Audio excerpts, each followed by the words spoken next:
ঘরের বউ ঘরে না থাকলে সেই ঘরটা তো অগোছালো হয়েই থাকবে। সামজিদের অপারেশন ও আমার বাবু হওয়ার জন্য যেহেতু গত 1 মাস বাসায় ছিলাম না, আমার বাসাটা একদম অগোছালো হয়ে আছে। আমার মনে হচ্ছিল যে আমি বাসায় না কোনো এক জঙ্গলে এসে পড়েছি। তো আপনাদের ভাইয়াকে জিজ্ঞেস করেছি, তুমি কি গত 1 মাস কোনো বাসা গোছাওনি? তো সে বলেছে ঘরের বউ ঘরে না থাকলে ঘর তো অগোছালো হয়েই থাকবে, ঘরের বউ যখন ঘরে থাকবে তখন সে ঘর বাড়ি গোছাবে। তাই জন্য সে গত 1 মাস ঘর গোছায়নি, আমার জন্য এভাবে ফেলে রেখে দিয়েছে। তাই তো বাসায় এসে একদম কাজে নেমে পড়েছি যে কিভাবে ঘর বাড়ি পরিষ্কার পরিচ্ছন্ন করা যায়, কেননা অপরিষ্কার থাকলে আমার একদম গা খিটখিটে করে, একদম বাজে অবস্থা হয়, মেজাজ খিটখিটে হয়ে যায়, রাগ উঠে শরীরের মধ্যে। আর স্বামীদের যেহেতু চোখে অপারেশন হয়েছে, ওকে একদম পরিষ্কার পরিচ্ছন্ন জায়গায় রাখতে হবে যেন কোনো ইনফেকশন না হয়। তাই তো বাসায় এসেই আগে হচ্ছে পরিষ্কার করার কাজে নেমে পড়েছি। এক একদিন এক একটা ঘর পরিষ্কার করতেছি, একদিনে তো এত ঘর পরিষ্কার করা সম্ভব না। কিছুক্ষণ কাজ করার পরে দেখা যায় বাবু উঠে পড়ে, বাবুকে একটু পরপর নিতে হয়, এই জন্য একদিনে সম্পূর্ণ কাজ করা সম্ভব না। এক একদিন এক একটা রুম পরিষ্কার করতেছি। গত দিনের ভিডিওতে বাবুর প্রশংসা করেছিলাম যে বাবু খুবই ঘুমায়, দিনেও ঘুমায় রাতেও ঘুমায়। তো প্রশংসা শুনে মনে হয় আমার মেয়ের রাগ হয়েছে, এই জন্য আজকে রাতে সে প্রচুর জ্বালিয়েছে, রাত 3টা পর্যন্ত একটুও ঘুমাতে দেয়নি, সেও ঘুমায়নি আমাকেও ঘুমাতে দেয়নি। এই জন্য আজকে সকালে ঘুম থেকে উঠতে একটুটা দেরি হয়ে গেছে, তবু 8টার দিকে ঘুম থেকে উঠেছি, উঠে আগে ভাত চড়িয়ে দিয়েছি। শান্তিদের বাবার আজকে একটু সকালে স্কুলে যাওয়ার ছিল, এই জন্য বলেছে একটু তাড়াতাড়ি রান্না করতে। তো গতদিনের তরকারি থেকেই যায় আমার, গতদিনের তরকারি দিয়ে সকালে নাস্তাটা রেডি করি, খাবারটা খেয়ে নেই। আর যদি রুটি টুটি বানাই তাহলে ভাজি বা ডিম ভাজি করে দেই। যেহেতু এখন ছোট বাবুর জন্য রুটি বানানোর ঝামেলায় আর যায় না, শুধু ভাতটা উঠিয়ে দেই, গতদিনের তরকারি থাকলে ওটাই খাই বা কোনো রকম ভর্তা দিয়ে দেই। আর এদিকে বাবুকে খাইয়ে সামজিৎকে খাইয়ে বাবুকে ঘুম পাড়িয়ে দিয়েছি, আর আমি টুকটাক করে ঘরগুলো গুছিয়ে নিচ্ছি। ড্রেসিং টেবিলের মধ্যে মনে হচ্ছে যে ময়লার স্তূপ জমেছে, তো আমি এগুলো সুন্দর করে ঝেড়ে, রান্নার সময় হয়ে গেছে জন্য রান্না করতে এসেছি, বাবুকে ঘুম পাড়িয়ে দিয়েছি। ড্রেসিং টেবিলটা হচ্ছে ভেজা কাপড় দিয়ে মুছেছি, এজন্য হচ্ছে আগে কোনো কিছু ঢুকাইনি, শুকতে দিয়েছি কিছুক্ষণ, একটু শুকালে তারপর সবকিছু উঠাবো আবার। আর এদিকে তাড়াহুড়া করে আমি হাতে মাখিয়ে ছোট মাছ রান্না করব, যেন তাড়াতাড়ি হয়ে যায়। সামনেদের বাবা হচ্ছে স্কুল থেকে খেতে আসবে, আজকে একটু দেরি করে আসবে, জন্য আস্তে আস্তে কাজ করতেছিলাম। তো যেহেতু বাবু বারবার উঠে পড়ে, বাবুকে গিয়ে নিতে হয়, এই জন্য বাবু এখন ঘুমাচ্ছে, ভাবলাম যে তরকারিটা রান্না করে নেই, কিছুক্ষণ পর ভাতটা উঠিয়ে দেবো, তাহলে আমার দুপুরে রান্নাটা হয়ে যাবে। ফ্রিজে একটু তরকারি আরো আছে, ডাল রান্না আর ভাজি, আর এখন মাছটা হচ্ছে চুচুড়ি করে নেব, আর কোনো কিছু রান্না করতে হবে না। আর আমার তো 3 বেলায় দুধ দিয়ে ভাত খেতে হচ্ছে, বুকে দুধ আসার জন্য প্রচুর পরিমাণে দুধ খেতে হচ্ছে, কিন্তু আমার দুধ খেতে ইচ্ছা করে না, কিন্তু দুধ দিয়ে ভাত আমি খেতে পারি। আর এই দেখেন, এই হচ্ছে ডাইনিং টেবিলের অবস্থা, আর হচ্ছে সুরাকের অবস্থা, মনে হচ্ছে যে ময়লার স্তূপ এখানে জমা হয়েছে, যখন যেটা পেয়েছে তখন সেটা এনে টেবিলের উপর সুরাকের উপর রেখে দিয়েছে।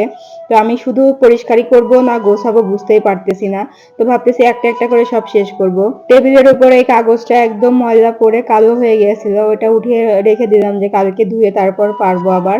এখন আপাতত হচ্ছে রান্নার সেটটার উপরেই খাওয়া দাওয়া করব। এই টেবিল কেনার দিনে আমি রাতে গিয়ে রান্নার সেটটা কিনে এনেছি, রান্নার সেটটা আমার খুবই পছন্দ হয়েছে। আমি অনলাইনে কিছু রান্নার সেট দেখেছি, সেগুলো অর্ডার করব ভাবতেছি, তো ভাবতেছি এটা আগে কয়েকদিন ব্যবহার করি তারপরে সেগুলো অর্ডার করব। এটা আমাদের পাশের মার্কেট থেকে কিনেছিলাম সম্ভবত 1000 টাকা দিয়ে। আর আমি অনলাইনে কিছু রান্নার সেট দেখেছি, ওগুলো হচ্ছে 1000 টাকার মধ্যে অনেক সুন্দর সুন্দর রান্নার সেট, তো এগুলো ভাবতেছি অর্ডার করব। তো এখানে টেবিলটা মুছতে দিয়ে এসে আবার এখানে হচ্ছে ড্রেসিং টেবিলটা গুছিয়ে নিতে শান্তিদা আমাকে হেল্প করতেছে, সবকিছু ধরিয়ে দিচ্ছে। আর এদিকে তার বোনও উঠে পড়েছে, আমি তার বোনকে নিয়ে কাজ করতেছি যেন তাড়াতাড়ি কাজটা হয়ে যায়।